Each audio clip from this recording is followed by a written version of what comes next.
The plan is 30 teams in under 30 minutes. We'll run through all the NBA offseason stuff, free agency trades, a couple draft nuggets here or there.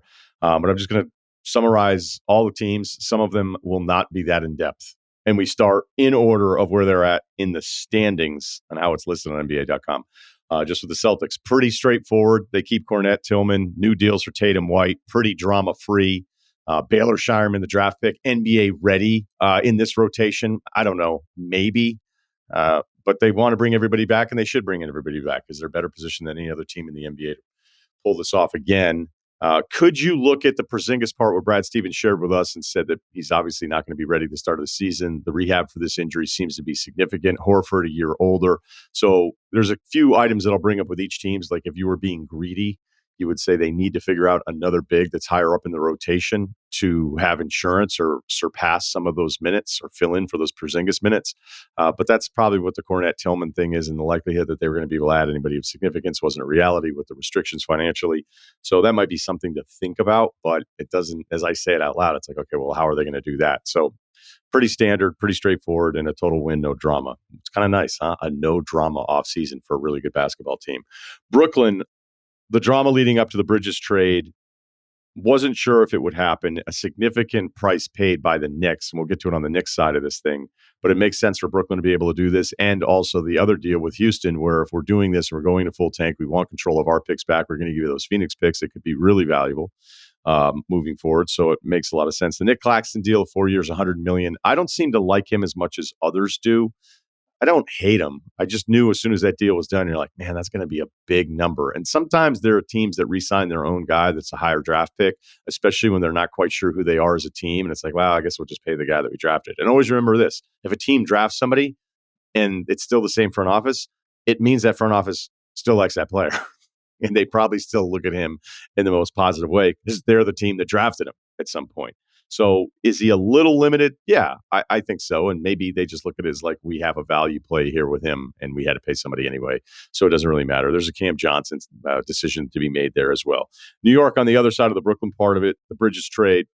I do think it's a lot of draft picks, but I don't really know. Like if you could have unlimited draft picks traded for a player, would it change all of the pricing, right? If Kevin Durant were available 2 years ago to everybody, would it just be 7 straight first rounders if the rules were different? Is it 10 first rounders if you could just do whatever you wanted with all your draft picks? Is a player like that actually kind of worth that?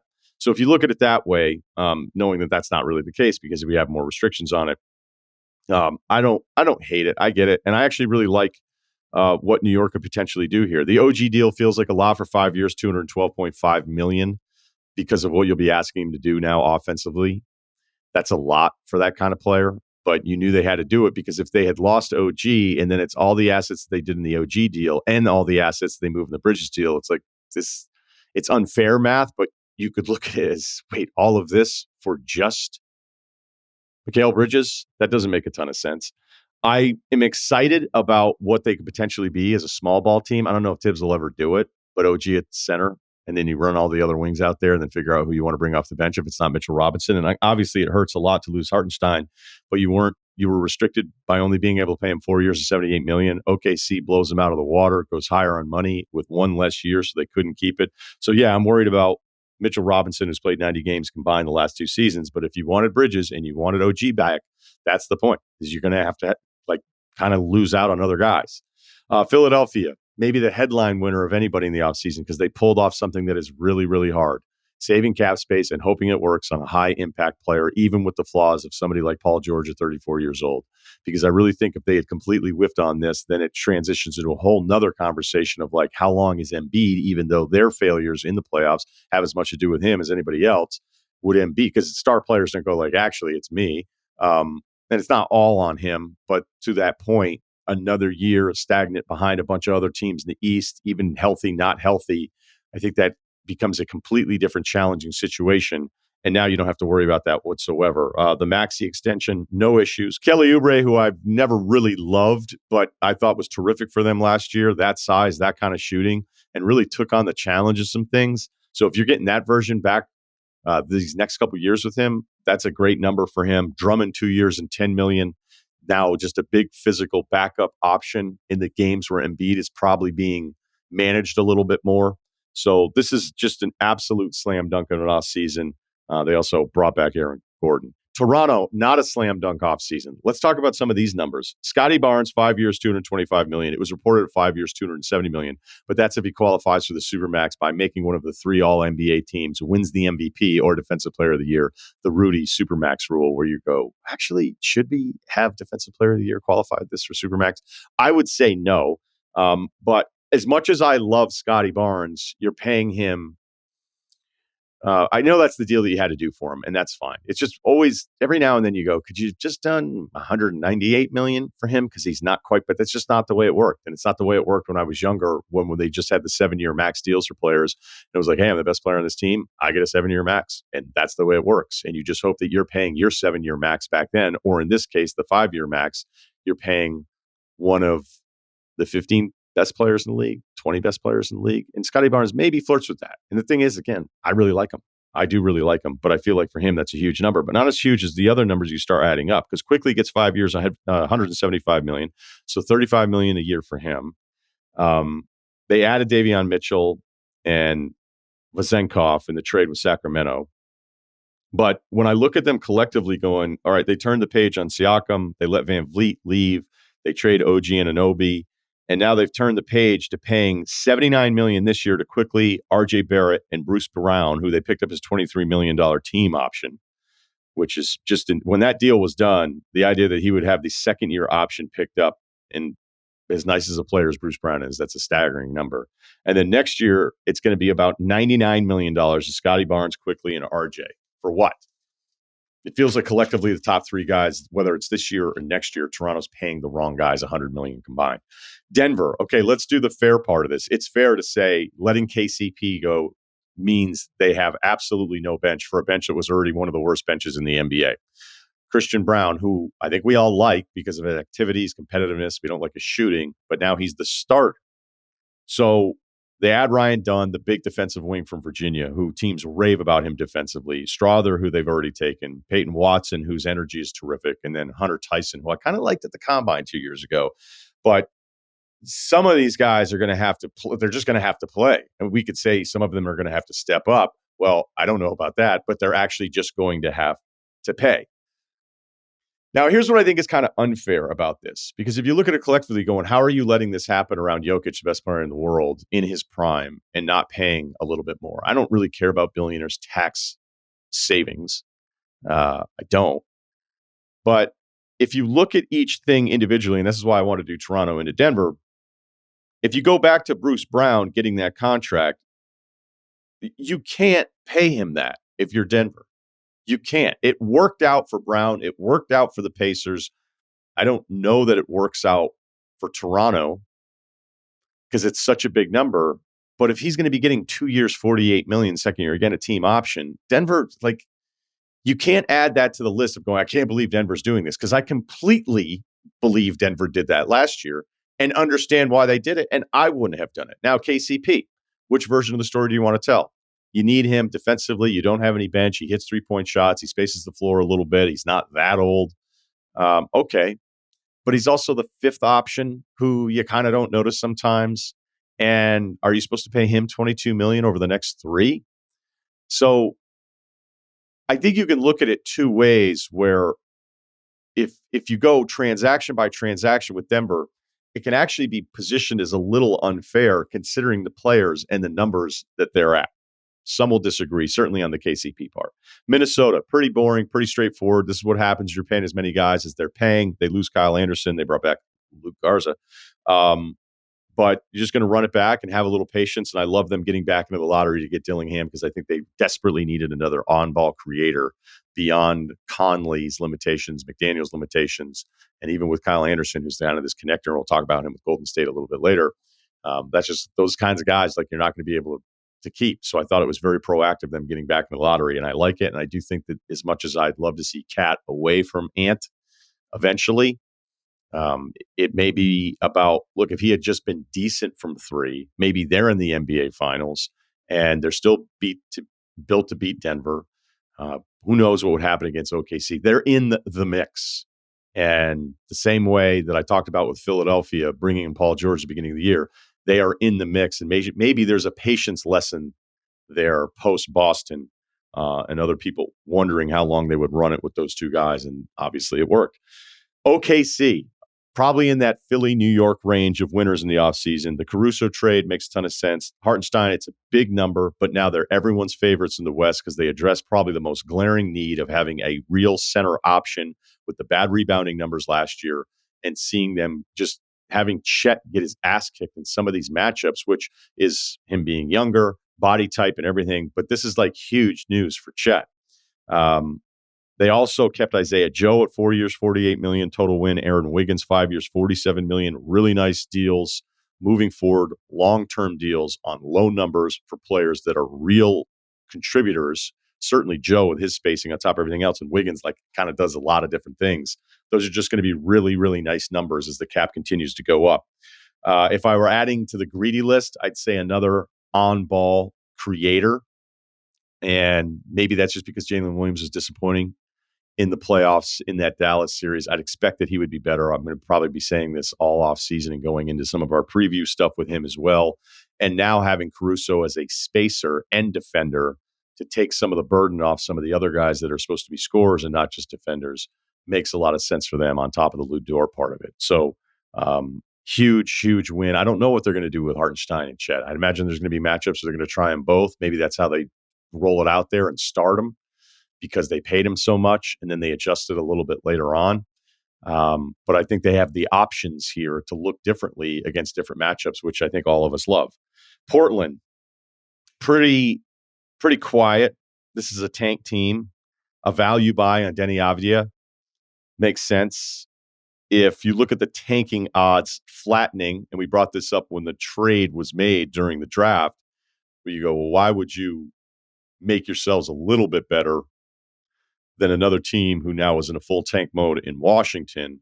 Like, aren't you kind of helping them and maybe getting in your own way? Well, with the odds flattening and you look at the latest 25 title odds, there's 6 teams that are 1,000-to-1 payout. That's the worst or the biggest payout you could actually get. So let's just say the 6 worst teams, according to Vegas. It's Brooklyn, it's Charlotte, it's Portland, it's Utah, Detroit, Washington. We could argue that maybe Washington should be lower than Utah. I would agree with you, but you get the point here. There's not a lot to dig in. Utah on the other side of it, they replaced year 7 with Drew Eubanks. I think it's a slight upgrade. And all of us are just waiting on Markkanen. Should the price be higher than Bridges? Yeah, I think so. Slightly higher. But then considering how high the price was on Bridges, but then you wonder, is the Bridges price so high because the Knicks were paying a Knicks tax to do a deal with Brooklyn, which is probably a little bit of it. But here's the one thing I would wonder about Markkanen is, can you really run if you don't get your price? And this is the way Zanuck and Angel operate, is they'll let you bid against yourselves. And they're probably a team that will bid against themselves. The Spurs are in a tricky spot because it's like, well, how much draft capital could we actually move? But then it's a bit like the Davion Mitchell deal with Cleveland, where you go, well, we can wait for the perfect guy, but Markkanen is really good. And ironically, Markkanen being in that original deal, I'd imagine they don't want to drag it out too much, though, because just be bad enough to be in the mix with Washington, with a Portland, and see if you get into the Cooper Flag sweepstakes. Chicago. All right. I like the Giddey trade more than social media did, because I think he's a better player than social media does. Jaden Smith, 3 years at $27 million. That's a fully guaranteed deal of a guy that looks like he might be able to play in the league a long time, but wasn't part of the Pacers rotation really in the playoffs. But if you look at Jonas Valanciunas at 3 years, $30 million guaranteed fully with Washington, you go, is that a lot for him considering the Valanciunas thing? Or is it just as simple as Smith is 24 and Valanciunas is 32? So I think you get Chicago, obviously a different look with Jaden, or just adding a backup big that they like instead of Vooch. And Jaden, in theory, is supposed to spread the floor a little bit, but I don't know that that's ever really happened for him. But here's the however moment of the Chicago Bulls offseason. Patrick Williams at 5 years and $90 million, fully guaranteed. I don't know who you're bidding against there. I mean, just because the Thunder may have had interest in him at some point. Well, you already did a deal with the Thunder. That's a big number for somebody that we're still kind of TBD on. The offense hasn't really taken off. I know you can try to package him as the defensive stopper who can shoot threes because the numbers are right, but there's just not enough impact there and with the injury history. But it could just get back to what does happen. You took him really high. You don't want to give up on him this soon. He's really young. But 90 million feels like a big number for somebody that you don't even notice sometimes and doesn't even close with the closing group for them a lot of. Cleveland, huge win. Another big winner. With Donovan Mitchell going for 3 years, 150 million, third-year player option. Considering so many of us thought that he was gone, and I do wonder sometimes if we're guilty of just, we get it from somewhere, and then the rumor mill can maybe just go in a wheel where everybody's just kind of telling each other the same thing that they're hearing, yet no one has anything specific about what he's going to do. And then you start to realize it was cooling. That it was cooling that he was just going to bounce or demand a trade.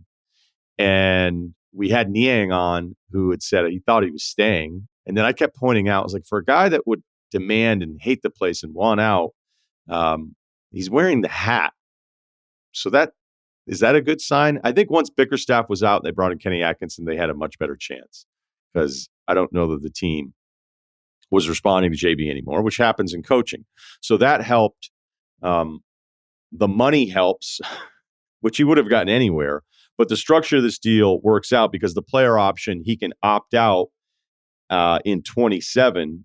And with 10 years of service time, he's eligible for a new deal at 5 years and $380 million in 2027.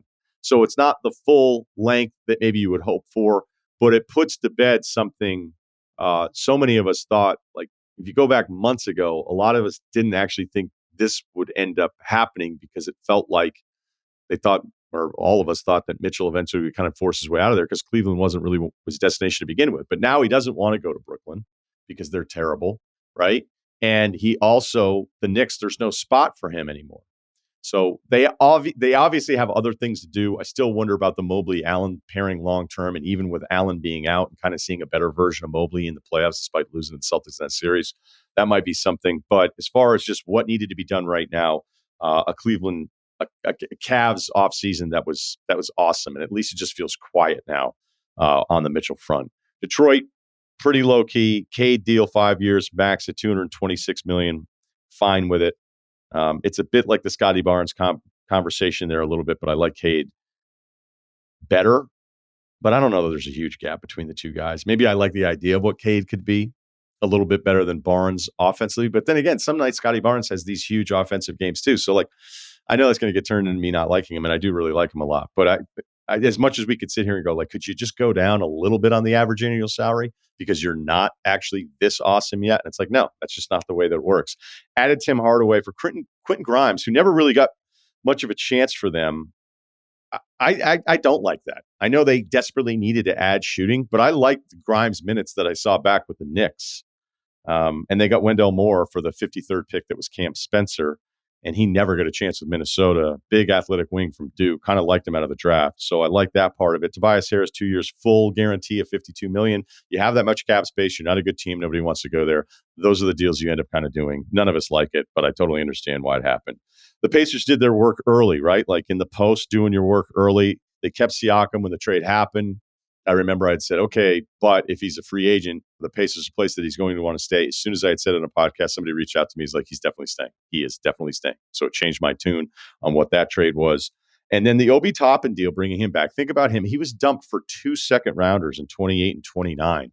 And then they fit him in perfectly with this fast-paced, athletic Pacers team. And that number is really nice for him. And James Wiseman, old friend James Wiseman, back in the picture. Haven't totally given up on him yet. Probably have, though. Milwaukee, I like DeLon Wright. So do a lot of teams. This is his 9th one. Golden State, I love DeAnthony Melton, a.k.a. Mr. Do Something.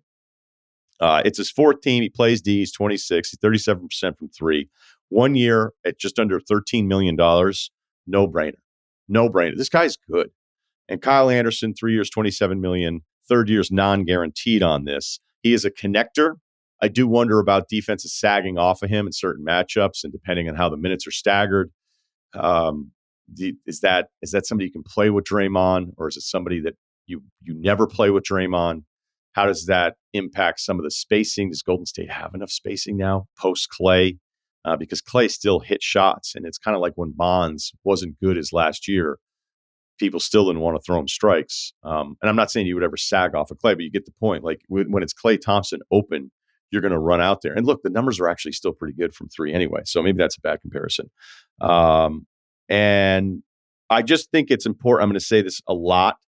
You cannot criticize them for not using the Chris Paul $30 million contract because it was going to become guaranteed if he were traded. Who and for what? What team was doing that? And who are you getting for Chris Paul to be, as much as I love him, on the other team's roster for $30 million next year? I don't think that's a long list. Clippers, a lot to get to here. Got to keep it under 30 minutes. Don't know if we'll get there. We spent a lot of time on this already. They feel a little Golden State-ish for just kind of transitioning out of some of the things and then trying to pick up the pieces here. They added Batum, Derrick Jones Jr., 3 years, $30 million in that Kyle Anderson range. I think that one's fully guaranteed, though. Kevin Porter Jr. getting another chance at it. Chris Dunn. Mo Bamba. No one will ever give up on Mo Bamba. The James Harden deal. All right, 2 years, $70 million. The second year, I still think is a player option. When it was first reported, it was a player option, but now when it's in the salary databases, it says guaranteed. So, granted, it's guaranteed to him if he wants to come back for that. I don't know who else is paying James Harden $35 million. I don't know where else he's going for that $35 million. Maybe it felt like post Paul George, they didn't want to screw around, and they wanted to make sure they brought him back. Feels like a really high number for him, despite the productivity and the salary projections, because every single statistical model that says, okay, well, this is what you are, and this is what you're worth. I mean, there were some models that said he was worth even more than $35 million a year. But the reality of it is once Philly was gone, he wasn't going to Orlando, he wasn't going to Detroit, he wasn't going to Charlotte. Was there a way he was going to go to OKC or San Antonio or whatever? So I never want to be arrogant enough to go, there is no one else they were bidding against, because there's so many times that we don't know all of the parts of it. That just felt like a high number in this market. So the second apron part of it with Paul George, as we talked about earlier this week, it really is about the fourth year, because if they wanted to, I mean, they still were going to give him the huge number for the first 3 years of whatever they wanted to give him. And I kept thinking about Paul George and how impressionable he is, and that he wanted to go to LA, but it's almost like he felt bad, so he didn't want to leave OKC until he was like, okay, now you can get me out of OKC once you get that extension. And you know that Embiid is probably working it because he desperately needs Paul George and all that stuff. So I think that stuff works on Paul George. And then the free agency meeting where he's wearing an Allen Iverson t-shirt and all this stuff. The whole point, like whenever I was thinking about this stuff, I started thinking about Kawhi and how Kawhi is probably one of the worst guys you could have as the other guy to be like, hey, dude, let's run this back. Everything will be fine. Just be like, he'll probably get back to the States and go, what happened? Like, oh, Mo Bamba, nice to meet you. How long have you been in the league? Lakers, a little bit like Denver. There's a fair and there's an unfair part of this. Just because they didn't use the future picks to find this mysterious third guy doesn't mean they did anything wrong. I like the Lakers offseason, except for another part that we're going to get to here with some of the breaking news. So the big three thing, the model of it's basically an endangered species. Philly has it right now. But the big three that we all have almost required out of a contender, it's just not going to exist as much as it used to. Phoenix has a big three right now, right? But not wanting to move the picks in 27 and 29, post Anthony Davis, and I would imagine at that point, post LeBron, and they keep Austin Reeves instead of doing a DeJounte Murray deal. I don't mind the Lakers not doing this. But because it's the Lakers, because it's LeBron's timeline, because they got the pick back once the New Orleans part of it was decided, and they didn't do anything at the trade deadline, and then it's like, okay, well, now they're in control of all these things. So who are they adding? And the Trae Young part of it, and we'll get to that with Atlanta a little bit later on, it would have been exciting. It would have been a big headline. It probably would have changed some media members' projection on who the Lakers are going to be. Because I think Trae Young would make more sense with a team that already has established people there than him just getting the keys to another franchise. But I don't have an issue with them having patience and not wanting to move these assets. And I think those are real assets with the Lakers in 27 and 29, because you have no idea what this team is going to look like. But we got breaking news from Woj this morning. LeBron, 2 years, $104 million, player option in the second year. So a little less than the full of what had been thought he would need, 3 years, 160 just from the Lakers. So a little Boris magic on that one. It's like, hey, we only paid him $104 million. What a discount. However, if the current number projections are accurate on this, and this has already been touched on in the story and the reporting of this deal, if they're 1 million over the second apron because of this number, then you can't complain if you're LeBron. You cannot complain all season long about the lack of activity or lack of options because your contract is the reason there's the lack of options. Now, agents and the player side of it say, hey, that's bullshit. Like, figure it out. There's not the figuring it out flexibility that we always kind of like. There's times in the years past where I just, they'll probably just kind of figure out third team it. Because so many times that actually ended up being the solution to thinking a team had no options. It's like, oh, actually, they could have done this and done that. The second apron stuff, if this number puts them over the second apron, and what if they're not good? What if they're the 6th, 7th, 8th range or something like that? Maybe they're 4th. I don't know, but I'm open to it. But you get my point. If it's not really what you'd expect or maybe what LeBron expects, but then his contract is getting in the way, can he actually play the card of the passive-aggressive team better do something because they haven't done anything in a while? So that number, it kind of needs to come under the second apron or you don't get to complain. But I also know this, that years past when LeBron, it was like, I should never be taking a pay cut. And I would agree with him. Okay. But now once the other numbers are established and then your number is the last number. Okay. Well, you no problem. You got your money, but now you cannot go, hey, how come we're not doing anything?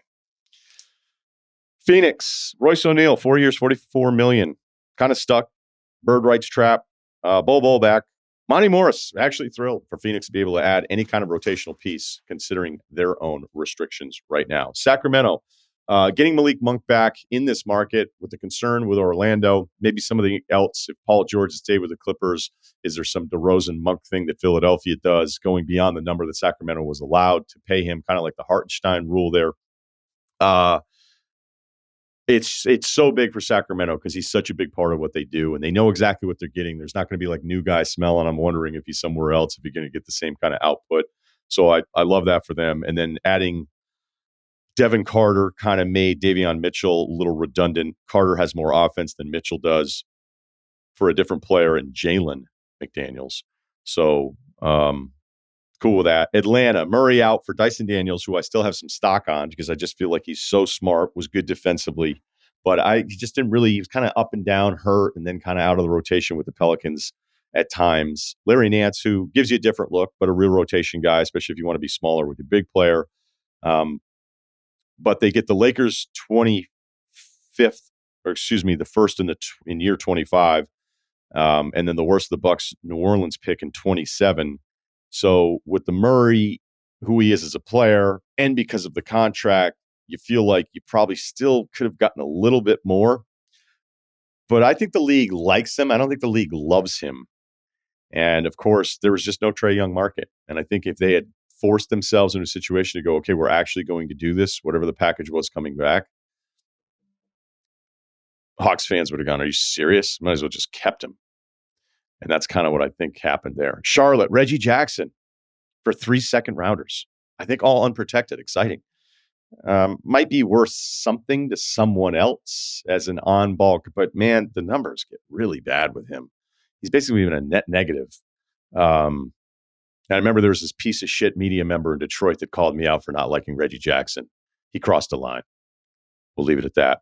But he did play all 82 games last year.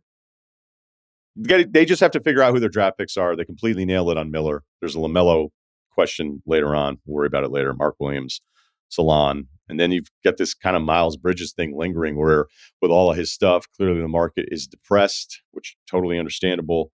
But I wondered if a good team would just go, all right, we'll bring him in because we're already kind of good and this makes us even better. And then that means the fans will just go, oh, this guy sucks, but our team's a little bit better, which is kind of what happens. So we'll see what happens there. I don't know if the Clippers could do that and Kevin Porter Jr. That would probably be asking a lot of a team to sign off on that. Let's keep flying. Miami, Kevin Love, and 3 guys I forgot about. Orlando, all right, a lot of stuff here. They signed their own guys with cap space. That's what they were going to do. Oh, didn't make it in under 30. That's all right. We're going to keep going here, folks. Because Orlando's important. KCP, I don't know if he's going to be your point guard in this, but maybe he and Suggs allow you to kind of change who starts the attack. And I kind of like not having I need the ball every single time Rajon Rondo type point guard because of Banchero. I do not want to take the ball out of Banchero's hands initiating offense. So KCP being a non-traditional guy who's also comfortable off the ball, I think is a big win. And on top, you're adding another defensive guy to what is an incredible group here defensively. Bataze, 3 years, $25 million, maybe a little high for him. Gary Harris, 2 years, $14 million. Mo Wagner, 2 years, $22 million. If Valanciunas is setting the market at 10, or the Jaden Smith deal we're talking about at 9, that's kind of where these players are going. I think 11 for Mo Wagner is totally reasonable. The Jonathan Isaac deal is a little weird. It's 5 years, $84 million. His career, he's played per season 27 games, 75 games, 34 games, 0 games, 0 games, 11 games, and then 58, where we all fell in love with him all over again because he became this defensive freak, which I know he always kind of was, but now it was like really crazy. Offensively, I don't know that there's going to be anything there. The problem is it happened. The good season happened right as he was going into the final year of a contract that was a non-guaranteed number at like $17, $18 million. So basically, they just kind of reset the whole thing, keep him at the same average annual salary. But it just, with his injury history, as much as we all loved it last year, it feels like a big commitment. But maybe some of these guys that are still young, south of $20 million annually, is the new kind of normal for a guy where you're like, yeah, he's all right. We pay him $18 million a year. The Wizards, they trade Avdia, we already mentioned. Valanciunas, maybe it's to help with Sar. I don't think mentor when I think Valanciunas. I have no information on that. Maybe it's just protecting Sar a little bit, depending on how you want to use him, because it feels like he's more pick and pop, which is also a little bit like Valanciunas. They've got 3 more years of Poole, which is great if you are a tanking team. They have the Kuzma asset, Brogdon now on the roster as an asset potentially, and then they've got the Tyus Jones situation as an unrestricted free agent. I love Tyus Jones. I do. So I don't know if there's a sign and trade in there. Dallas, so think of it this way. You move out Derrick Jones Jr., who was a revelation for them defensively, but just not a safe bet offensively. If you got it one night, great. You didn't get to pencil it in for the next night. Tim Hardaway, who was totally on the outs there. So you move that out for Klay Thompson and Najee Marshall, who I love. And I'm telling you, there's a little bit of like, hey, they got Grimes out of that. So Klay off the ball, whatever you think of Klay off the ball in how Dallas runs their offense is so much better than what they've already had. It really is. I mean, beyond the Kyrie Luka part of it. So I love it for them, and I love that Najee can run your offense, play defense. I mean, he just do a lot of different things. I don't know that the stats are going to wow you, but when you watch him, he's just comfortable in a bunch of different scenarios. Houston, we already talked about the Brooklyn part of it with the picks, getting them back, but Phoenix, 27 and 29, I love those picks. And you didn't really get to keep Brooklyn's picks in the tanking version of it because they weren't going to do the Bridges part unless they were back in control of their stuff. And a little love for AJ Griffin. The lottery questions about him were about his injury history, not his actual playing ability. In Atlanta, he just got stuck. He gets stuck behind all these other guys. So I think it's totally worth a flyer on him because he's really not had much of a chance to even play. Aaron Holiday back 2 years, $10 million. Memphis, holding pattern for Ja. Zach Edey stuff. Zach Edey's going to put up some numbers in some games, and it's going to be kind of funny because it's going to turn into like, whoa, everybody thought this guy. And it's like, well, no, it's just what are you going to actually want to be as a basketball team? And if you're playing E with Ja, what's happening to some of his driving lanes? New Orleans, 2 more teams. DeJounte Murray, it does make him better. Dyson, maybe him being included with the other 2 picks feels like you're getting 3 picks if you're Atlanta. So now it's Herb Jones, Murphy, and Murray. I think DeJounte Murray has this awesome defensive rep, though. I didn't see it last year in Atlanta. I think Hawks fans and Quinn Snyder would agree. So maybe he was just so frustrated with Atlanta. I think he was really frustrated with the Trae Young part of it. And now he's somewhere else. So now he's locking in a little bit more. And you're not looking to be a defensive stopper with the wing stuff that you have on top of everything else.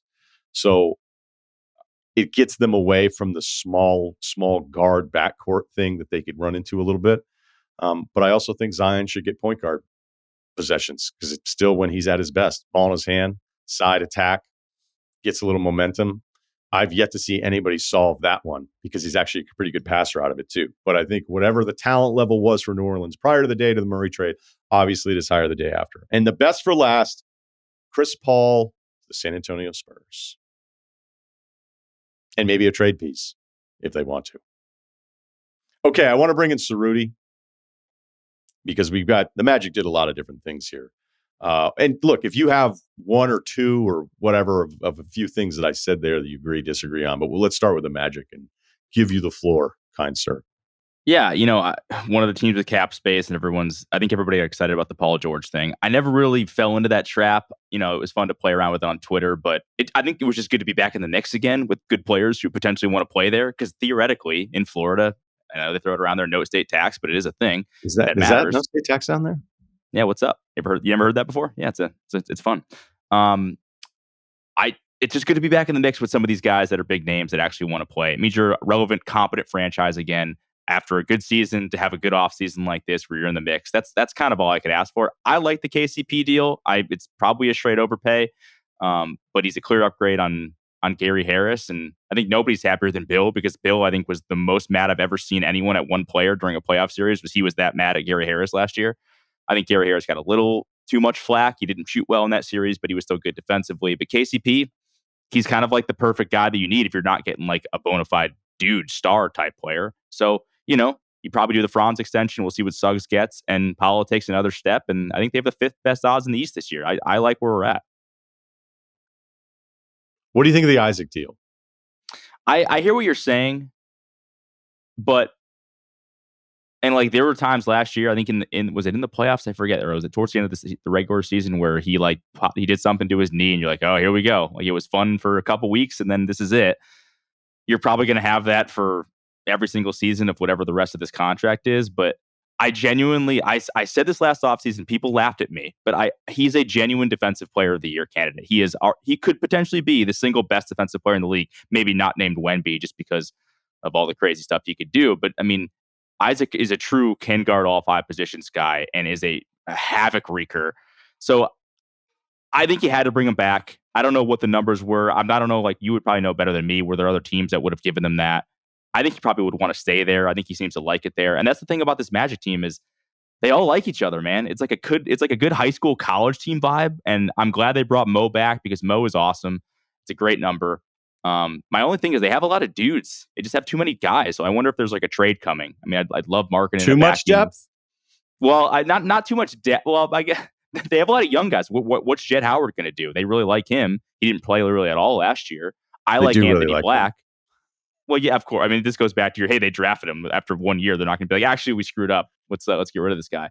But I like Anthony Black. I thought he should have played more last year. But if who is he playing ahead of? I think that's why I think it's that Cleveland thing. Is Garland gonna be okay with Mitchell coming back? Because it didn't seem like he was at the end of last season. And if Mitchell's there, does that make Garland potentially available? If I'm the Magic, that's the number one guy I'm going after. Yeah, I think using the cap space on their own guys, they already like knowing that. I mean, who do they pass on, right? Unless they wanted to add DeRozan to it. But this DeRozan thing is going to be fascinating. Like we'll see where he actually ends up in all this, because apparently he doesn't want to go back to Chicago after the Caruso thing. But if it's his only landing spot, does he? Okay, but what if where else are you going to go, dude? Unless he just 1 year it somewhere. Back to San Antonio. But look, at that age, maybe San Antonio would do it, because look, they were pretty proactive about like being happy to have him. And DeRozan has extended this beyond, because he's not this modern player, so there were kind of doubts about him. And going to Chicago, I mean, it was a complete slam dunk. It ended up being a great deal on their part, and it wasn't like highly praised when they did it at the time. But this LeBron second apron thing is fucking crazy, though. Crazier than the Bronny James contract. What do you get? 4 years guaranteed, almost $8 million, second round pick. Hey, man, happy for you. Funny thing, imagine if Bronny's good. Like, what if he just turns like he develops? That'd be kind of sick. Yeah, I'm not rooting against the kid. It's just, man, like they just keep these stories keep coming out one after another, and you're like, man, This is tough. I think my This is tough. favorite part though of some of the Bronny coverage, and I thought I was pretty fair about all of the pieces that go into it, is if you had to give me like, I don't know if a mock draft would be the right thing or if there was just a back and forth snake draft with somebody else. If I had to pick the media members that somehow love nepotism all of a sudden, that also think that Oh boy. Caitlin Clark shouldn't be on the Olympic team, I could just go like, okay, you'll say this, and then you'll say, and look, making the Lakers as the 55th pick is not the same as being on the Olympic team. And I don't know enough about women's hoops to fully like break it down. Although I caught some of the fever and aces last night. On the flight back. Yeah, I caught a lot of it. It was on. Nice. Well, I'll admit I was shoulder watching. It was the person next to me had it on, and I was watching Merritt Kingstown. And then I caught myself like watching possessions and watching it over and over again. I was like, oh, okay. So I don't know if that draft exists, and it would probably hurt. It just was weird that all of a sudden some people were like, no, nepotism's awesome now. Like, oh, is it? Or this? Let me tell you why this isn't nepotism. That's a good one too. It's the mental gymnastics of some of this stuff. And here's the thing: I don't care. I like that Bronny's in the league. I think you do too. I really don't actually have an issue with it at all. But like, can we just call it what it is? It's okay. It's all right, guys. Yeah. I think that's kind of where I'm at. All right, that was a little over 30 minutes. We tried. We lied to you. It was fun.